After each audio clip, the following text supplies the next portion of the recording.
The ambush erupted without warning in the dead of night. Sand exploded upward like liquid fire as bullets carved through the darkness from 4 different directions. The sound was deafening, a symphony of death conducted by invisible enemies who had turned the desert into a killing field. Through the chaos, a SEAL's voice cut through the gunfire like a blade through silk. "We're boxed in, no way out." Nobody saw her face. Only the sudden muzzle flash from a hidden position, a brief orange bloom in the blackness. One single shot tearing through the night, striking exactly where the enemy had planned to close their trap. Watch until the end of this video. You'll understand why that shot didn't just save the SEAL team, but changed how they see an invisible warrior. She had no name tape, no rank insignia, no unit patches that anyone could identify. The soldier moved through forward operating base Scorpion like smoke given human form, present but unremarkable, visible but somehow forgettable. Her BDUS were regulation but anonymous. Her gear functional but bearing no distinguishing marks that would reveal her origin or purpose. The SEAL team called her Ghost when they bothered to acknowledge her existence at all. More often they used stray, as in stray dog, unwanted and barely tolerated. Master Chief Petty Officer Jake Hammer Rodriguez, a 20-year veteran whose biceps were bigger than most men's thighs, made his opinion crystal clear during their first encounter in the mess hall. His booming voice carried across the entire tent. SEALs eat first. Support personnel wait their turn. When she approached with her meal tray, Rodriguez physically pushed it away from the table. The metal clattered against the concrete floor, spilling MRE contents across the dusty ground. "You don't belong here," he said flatly. "This table is for warriors, not whatever the hell you're supposed to be." The other SEALs laughed, harsh, dismissive sounds that echoed off the tent walls. Their eyes held the kind of casual cruelty that came from men who'd earned their place through blood and brotherhood and didn't appreciate outsiders invading their sacred space. She said nothing, didn't argue, didn't defend herself, didn't even make eye contact, simply picked up the scattered items, disposed of the ruined food, and walked away in complete silence. But Petty Officer First Class Danny Tank Williams noticed something the others had missed. As she bent to collect the spilled meal, her sleeve rode up slightly, revealing a scar that ran from her temple down to her cheekbone, a clean surgical line that spoke of shrapnel or blade work at close range. More telling was the way she moved. Despite appearing completely relaxed, her head was constantly making micro-adjustments, scanning sectors with the systematic precision of someone who'd learned that survival depended on situational awareness. Her steps were soundless on the concrete floor, her breathing controlled and measured. Late that night, Williams couldn't sleep. The desert heat was oppressive even after sundown, and something about the day's events nagged at his mind. He decided to take a walk around the perimeter, maybe grab some air near the motor pool. That's when he saw her. The ghost sat alone behind the maintenance shed, methodically cleaning a rifle that made Williams' breath catch in his throat.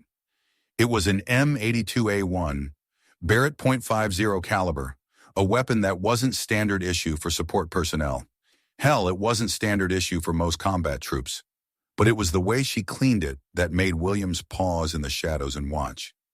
Each movement was ritualistic, precise to the point of obsession.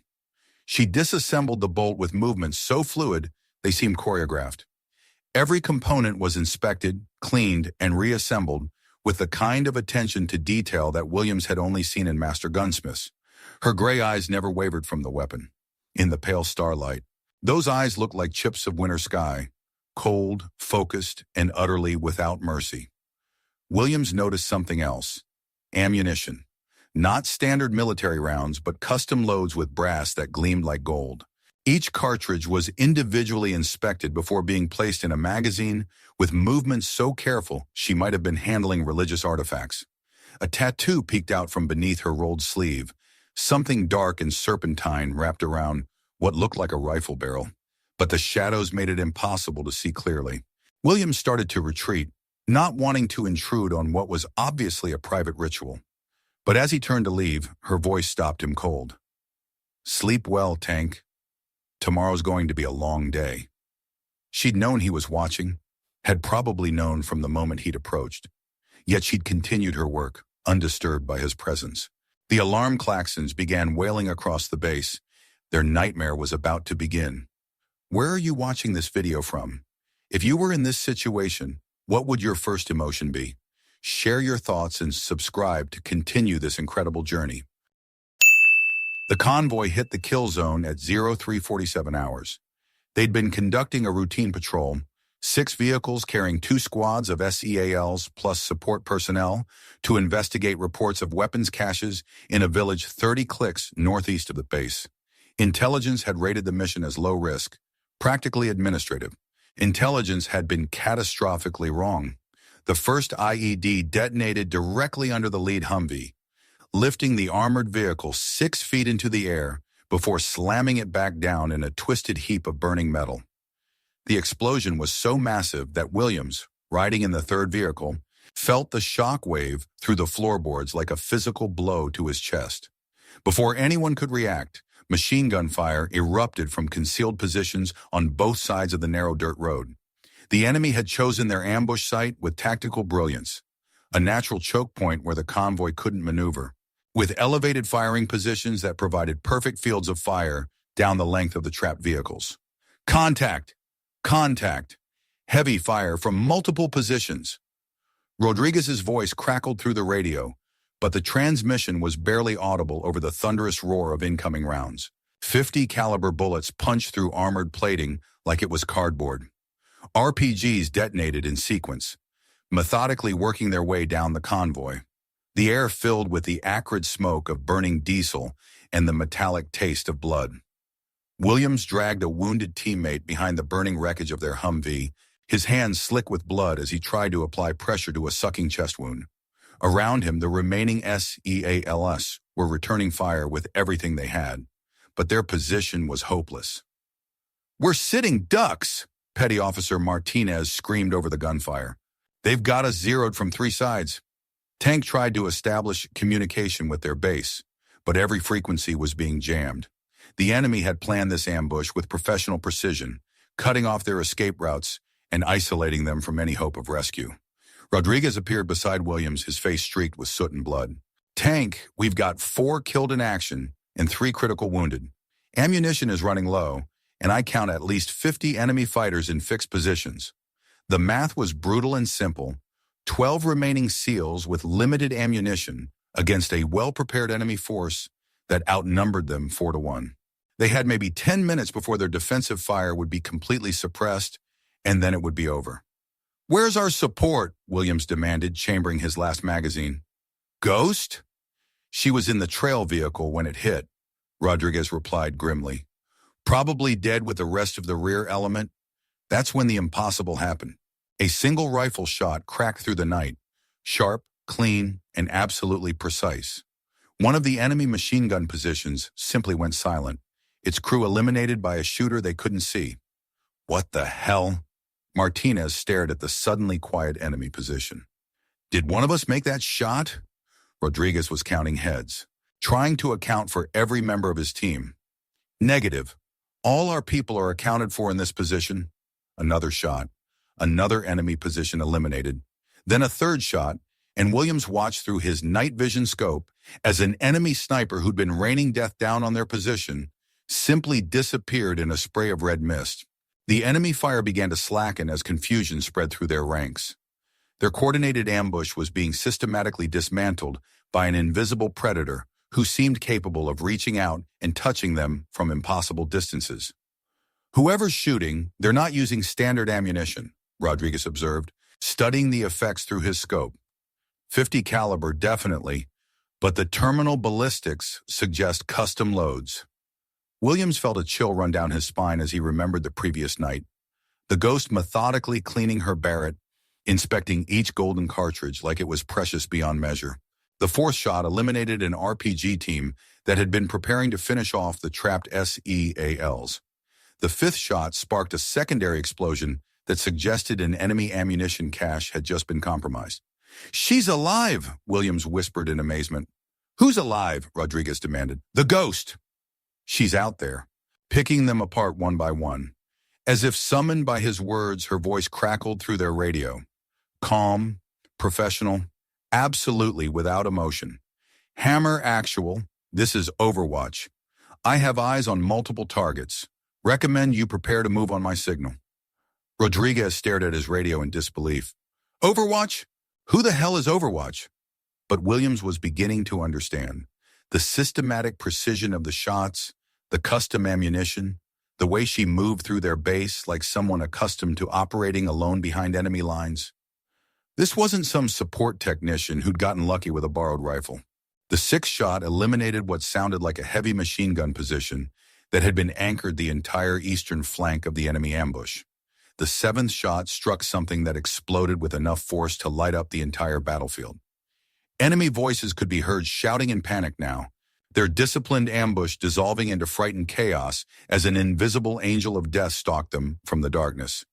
Hammer actual, you have approximately 60 seconds before enemy reinforcements arrive from the south, the ghost voice reported. Move to extraction point Alpha on my mark. Rodriguez keyed his radio. Overwatch. What's your position? We can provide covering fire for your withdrawal. The response was so quiet they almost missed it. Negative, Hammer. I'm exactly where I need to be. What would you do if everyone stronger than you had already taken cover and hope seemed impossible? The eighth shot came from a position that should have been impossible to reach. Williams tracked the muzzle flash through his night vision scope, trying to understand how the ghost had moved from her previous firing position to a rocky outcrop that was at least 800 meters away in completely different terrain. The mathematics of the movement didn't make sense. Not unless she possessed fieldcraft skills that went far beyond anything taught in conventional military schools. But it was the precision of the shots that truly defied comprehension. Each round found its target with surgical accuracy at ranges where most snipers wouldn't even attempt to engage. In darkness, against moving targets, with environmental factors that should have made accurate shooting impossible, she was delivering one-shot kills with mechanical consistency. Jesus Christ, Rodriguez breathed, watching another enemy position go silent. I've been in the teams for 20 years, and I've never seen marksmanship like this. The ghost's voice came through their radio again, still eerily calm. Hammer actual, enemy commander is in the compound approximately 1,200 meters northwest of your position. Preparing to engage. 1,200 meters. In daylight, with perfect conditions. That would be considered an extremely challenging shot for even the most skilled marksman. At night, against a target partially concealed behind cover, it should have been impossible. The Barrett roared once more. Through his scope, Williams watched the enemy commander, a figure he could barely see even with night vision enhancement, simply crumple and fall. The shot had been perfect, eliminating the tactical brain of the entire ambush with a single precisely placed round. But as the ghost repositioned for her next shot, Williams caught a glimpse of something that made his blood freeze. A brief exposure to starlight revealed a tattoo on her forearm, a coiled serpent wrapped around a rifle barrel, with fangs bared and eyes that seemed to glow with malevolent intelligence. Williams had seen that symbol before, in classified briefings that he'd sworn never to discuss with anyone lacking appropriate clearance. It was the unit insignia for Viper Battalion, an elite sniper unit that had officially never existed, conducting deep reconnaissance and elimination missions in denied territory throughout the Middle East. Hammer, do you copy that tattoo? Williams whispered into his radio. Rodriguez was studying the same image through his own scope. Affirmative, that's Viper Battalion markings. But Viper Battalion was disbanded after Operation Silent Thunder, Martinez protested. The entire unit was listed as KIA when their mission went sideways in Syria. Williams felt pieces of a puzzle clicking into place in his mind. What if they weren't all killed? What if some of them survived but were officially declared dead to protect operational security? The implications were staggering. If the ghost was indeed a surviving member of Viper Battalion, then she possessed training and experience that made her one of the most dangerous individuals on the planet. These weren't conventional soldiers. They were specialists in impossible missions, surgeons of violence who operated in the gray spaces between life and death. Rodriguez was running through his own memories, trying to place where he'd seen the ghost before tonight. Something about her profile, her movement patterns, triggered recognition that he couldn't quite grasp. Then it hit him like a physical blow. "Martinez," he said quietly, "remember that clusterfuck in Fallujah about 6 years ago? When our convoy got ambushed and someone started picking off insurgents from positions we couldn't even see?" Martinez nodded grimly. "We never figured out who was providing overwatch that night. Command claimed it was air support, but we never heard any aircraft." It was her, Rodriguez realized, the ghost. She was running solo operations even then, cleaning up messes that conventional forces couldn't handle. As if she'd heard their conversation, the ghost's voice crackled through their radio. "Hammer actual. I count approximately 15 enemy fighters, remaining in scattered positions. Recommend immediate withdrawal while they're still disorganized." "Overwatch, what about you?" Williams asked. "We can't leave you behind." Her response carried a hint of something that might have been amusement. "Tank, I've been behind enemy lines for 6 years. This is just another Tuesday." The revelation struck Williams like lightning. She hadn't just survived the official destruction of Viper Battalion. She'd been operating continuously since then, conducting unauthorized missions to protect American forces who didn't even know she existed. No unit, no support, no backup. Just one woman with a rifle and an unbreakable commitment to keeping her brothers in arms alive. Rodriguez was already moving, organizing the wounded for evacuation while maintaining defensive positions. But his eyes kept drifting to the darkness, where their guardian angel continued her deadly work. "Overwatch, how many missions have you run solo?" he asked. The ghost's response was barely audible. "Stopped counting after 50. 50 solo missions, 6 years of unauthorized operations, untold enemy casualties eliminated to protect American lives, all conducted by someone who officially didn't exist, who would receive no recognition, no medals, no acknowledgement of her sacrifice." The 9th shot eliminated a sniper who'd been trying to re-establish overwatch on the SEAL team's position. The 10th shot struck an ammunition cache that detonated with enough force to shake the ground beneath their feet. As enemy resistance began to collapse entirely, Williams realized he was witnessing something that would be studied in military academies for decades, assuming anyone ever learned the full truth of what happened this night. "Hammer actual, extraction route is clear," the ghost reported. "Enemy forces are withdrawing to secondary positions. You have a 10-minute window." Rodriguez keyed his radio one final time. "Overwatch, I don't know your real name, but I want you to know. You just saved 12 American lives tonight. That matters." Silence stretched across the radio for several seconds before her response came through. "It's what we do, Chief. We stand watch so others can sleep safely. Today she's no longer in the system, but she's never left her true mission behind." The transformation was immediate and absolute. Rodriguez, who had humiliated her just hours earlier in the mess hall, now found himself staring into the darkness where their invisible guardian continued her work. The same hands that had pushed away her meal tray were now trembling slightly as he gripped his rifle. "Tank," he said quietly, "I need to find her when we get back to base." Williams nodded, understanding the weight of what had just occurred. They'd witnessed something beyond exceptional marksmanship. They'd seen a master craftsman practice her art under conditions that would have broken lesser warriors. The convoy extraction proceeded with mechanical precision, guided by the ghost's overwatch. She called out safe routes, identified remaining threats, and coordinated their movement with the efficiency of someone who'd conducted similar operations countless times before. But she remained invisible, a voice in the darkness directing their salvation while staying hidden from grateful eyes that now wanted desperately to see her face. Back at Forward Operating Base Scorpion, the debriefing session was unlike anything Rodriguez had experienced in 2 decades of military service. The after-action report would officially credit the SEAL team's survival to superior tactics and exceptional marksmanship under adverse conditions, but everyone in that room knew the truth.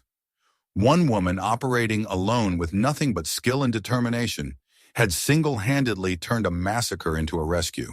Martinez was the first to voice what they were all thinking. "Chief, we owe her an apology. Hell, we owe her our lives." Rodriguez nodded grimly. "When I see her, I'm going to make things right." But when they searched the base, the ghost was nowhere to be found. Her gear was gone, her bunk empty, her rifle cleaned and secured. It was as if she'd simply evaporated back into whatever shadows had originally produced her. The only trace of her presence was a small note left on Rodriguez's footlocker, written in precise handwriting that matched her methodical personality. Chief, no apology needed. Teams protect each other. That's what we do. Bienvenue. The signature was just a single letter, but Rodriguez understood its significance. V for Viper, the unit that officially didn't exist, staffed by soldiers who were supposed to be dead, conducting missions that would never appear in any official record. Williams found Rodriguez sitting on his bunk an hour later, still staring at the note. Chief, you okay? Tank, in 20 years of military service, I've met a lot of warriors. Rangers, Delta Force, Marine Recon, other SEALs who could shoot the wings off a fly at 1,000 yards. But what we witnessed tonight? Rodriguez trailed off, searching for words. That wasn't just superior training or better equipment. That was something else entirely. Someone who'd turned violence into an art form and chose to use that skill protecting people who didn't even know her name. Martinez joined them, carrying 3 cups of coffee that had gone cold hours ago. I keep thinking about what she said on the radio. We stand watch so others can sleep safely, like she's carrying on some kind of mission that the rest of us don't even understand. Rodriguez folded the note carefully and placed it in his wallet, next to photos of his wife and kids. Maybe that's exactly what she's doing. Maybe there are people out there fighting battles we don't even know about, keeping threats away from American soldiers who never realize how close they came to dying. The 3 SEALs sat in comfortable silence, each processing their own thoughts about the night's events. Outside their tent, the normal sounds of base life continued. Generators humming, vehicles moving, radio chatter from the operations center. But Rodriguez found himself listening for something else entirely. The soft whisper of movement that might indicate their guardian angel was still out there, still watching, still protecting them from dangers they couldn't see. He never heard anything, but somehow that made him feel safer rather than more vulnerable. The ghost had taught them that the most dangerous protectors were often the ones who made no sound at all. True warriors don't seek recognition. They simply appear when others need them most. Within a week, the story had spread through every forward operating base and theater. It began with whispered conversations in mess halls and maintenance tents, passed between soldiers who'd heard it from someone who knew someone who'd been there. The details shifted with each telling, but the core remained constant. A phantom sniper who appeared when American forces faced impossible odds, eliminated threats with supernatural precision, and vanished before anyone could identify her. Intelligence analysts at various command levels began noticing patterns in incident reports. Unexplained enemy casualties during SEAL operations. Precision sniper attacks against high-value targets that coincided with American missions in the area. Key enemy personnel eliminated under circumstances that suggested capabilities far beyond what any known asset could achieve. But when investigators tried to track down the source of these incidents, they found nothing but empty firing positions and brass casings arranged in neat lines. The calling card of someone who treated ammunition conservation as a sacred duty. At Special Operations Command, a classified briefing room filled with senior officers studied satellite imagery and after-action reports that painted an impossible picture. A lone operator, apparently working without official sanction or support, was conducting a one-person war against insurgent forces throughout the region. Whoever this individual is, briefed Colonel Sarah Mitchell, the theater intelligence chief, they possess capabilities that exceed anything in our conventional force structure. The precision, the mobility, the tactical awareness. It's like they're operating with supernatural abilities. General Robert Iron Mike Patterson, a 30-year veteran who'd seen everything the military could produce, studied the evidence with growing amazement. Colonel, I've commanded Rangers, Delta Force, and SEAL teams. I've worked with the most elite warriors this country has ever produced. But what we're seeing here, this is something else entirely. The legend grew with each mission. Young soldiers would hear stories about the Angel of the Desert, a spectral figure who watched over American troops from positions that didn't appear on any map. Some versions claimed she could make shots at distances exceeding 3 kilometers in complete darkness. Others insisted she could eliminate entire enemy squads without firing more than 5 rounds. But the most persistent version of the story focused on something more profound than impossible marksmanship. According to this telling, the angel was a fallen warrior who'd returned from the dead to protect her brothers and sisters in arms. She asked nothing in return, expected no recognition, and faded back into darkness after ensuring American soldiers made it home alive. Rodriguez found himself becoming an unofficial keeper of the legend. During training sessions with New SEAL candidates, he'd tell them about the night his team should have died but didn't, saved by someone who existed outside the official military structure. The thing about angels, Rodriguez would tell wide-eyed recruits, is that they don't need permission to do what's right. They don't wait for orders, don't ask for backup, don't expect medals or recognition. They just appear when you need them most and disappear when their job is done. The trainees would listen with the rapt attention that young warriors reserve for stories told by grizzled veterans. Some would ask practical questions about tactics and equipment. Others wanted to know if the angel was still out there, still protecting American forces. Rodriguez's answer was always the same. Son, if you're an American soldier in harm's way and you need a miracle, she's probably closer than you think. The Pentagon never officially acknowledged the existence of the angel. There were no decorations, no commendations, no entries in personnel files that would connect a name to the legend. As far as official records were concerned, the extraordinary results achieved by American forces in theater were due to superior training, advanced equipment, and exceptional leadership at all levels. But in the secure communications networks used by special operations units, a different story was being told. Mission planners would sometimes receive anonymous intelligence about enemy movements or defensive positions. Logistics officers would find that certain high-priority targets had been eliminated ahead of schedule, with no unit claiming credit for the action. Most telling of all, casualty rates among American Special Operations Forces had dropped to historically low levels, despite increasingly dangerous mission parameters. Late at night, when the desert wind carried sounds across the vast emptiness, soldiers on guard duty would sometimes catch glimpses of movement in the darkness. A figure moving with inhuman stealth across terrain that should have been impossible to navigate. They never reported these sightings officially, but they slept better knowing someone was watching over them. Some legends are written in official records. The greatest ones live in the hearts of those they protect. The desert taught everyone who witnessed it a profound truth that transcends military service. True strength doesn't come from rank insignia or official recognition. It comes from the willingness to stand up when everyone else has given up hope. Never underestimate the quiet ones, those who prepare in silence, who perfect their skills without seeking applause, who speak through actions rather than words. The most dangerous protectors are often the ones who make no noise at all. Sometimes the greatest battles are fought by people whose names will never appear in history books, whose sacrifices will never be acknowledged officially, but whose courage echoes through every life they touch. They ask for no thanks, expect no medals, and fade back into shadows before anyone can offer gratitude. In our own lives, we face moments when we must choose between personal safety and standing up for others.